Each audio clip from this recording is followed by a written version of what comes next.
Everyone is talking today about Custom GPTs agent. But how do you actually build one? And what's the difference between it and Projects and ChatGPT? In this video, I'm going to show you step-by-step how it works, with real examples, pros, cons, and a surprise that will give you final clarity.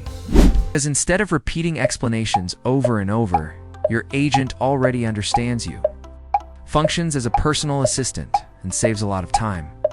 Instead of repetitive commands, you work smarter. Pay attention if you stay until the end. You'll understand how to use GPTs to save hours of work every day. Before we dive in, your support is what allows this channel to continue. Quick like and subscribe would be an amazing way to help it grow.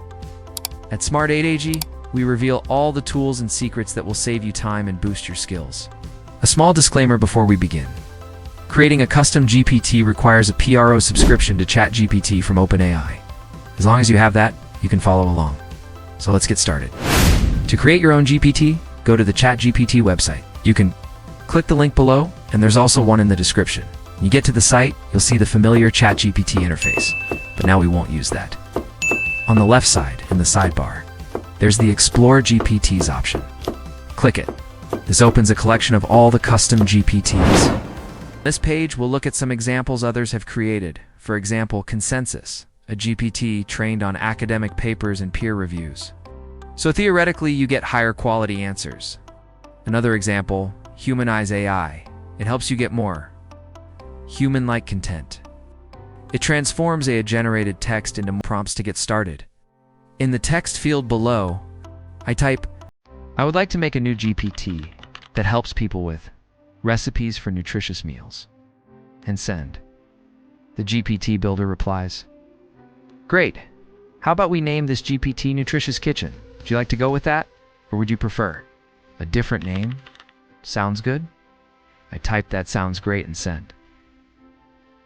It looks like it also returns a profile picture. On the right, you see a preview, profile picture, and the name Nutritious Kitchen. Generic but descriptive. The builder asks, How do you like this one? I answer, perfect, and send. Now another question. What specific tasks should it help with or avoid? The goal is to collect as much information as possible to make the GPT useful. You can answer question by question or just provide a focused paragraph. We see additional settings. This brings us to the last part, explained quickly. Knowledge lets you upload files for the GPT to reference in answers. Below that, advanced capabilities leave everything on by default. You can always change later, but we want internet access, image generation, and data analysis code execution. Finally, actions. If you're just starting, ignore for now. This allows developers to integrate external capabilities. Here's an idea for your inspiration. If I were a student today, I'd consider creating a GPT for every class or subject. Uploading the textbook as a file, and then in the instructions ask it to generate outputs like summaries, outlines, prep questions, anything that could save me hours and help me succeed. I wish I had this when I was studying. To help you grasp the power, here's an example of an agent we already built for ourselves. It analyzes posts and thumbnails. Just upload an image, and it returns a full analysis with a summary table, improvement suggestions, and an overall score. This isn't magic. But the combination of the right instructions with AI, all you need is to design the agent precisely.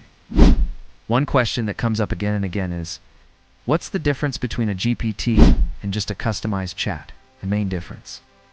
GPT keeps settings and processes and can function like a permanent assistant. In regular chat, each conversation starts from scratch. You can go further, add brand guidelines, speaking style, language constraints, even custom knowledge files. So the agent always works by your rules. This isn't just a gimmick, it's a tool that helps us improve results, make faster decisions, and work smarter with content. And here comes another feature in ChatGPT projects.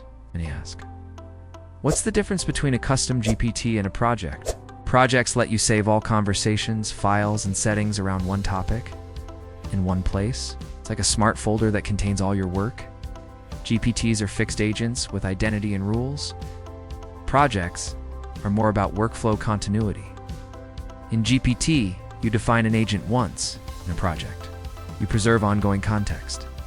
And another nice thing about projects, If you're using ChatGPT, but not in a project or Custom GPT, and you simply type in the main search bar on the left, then by clicking the 3 dots, you can add chats to projects. If I want to add AI keyword filter expansion to a project, I click hover on Add to Project and choose which project to add it to. One of the most frustrating things with Custom GPTs, in my opinion, is that you cannot add them to a ChatGPT project. If I talk to a Custom GPT, the chat will appear in the left sidebar, but it cannot be saved into a project. It's very frustrating. To summarize, we use both tools, and I personally recommend both. There's no perfect solution. GPTs, less suitable for complex topics with many steps. Projects, less suitable if you need a lightweight independent agent.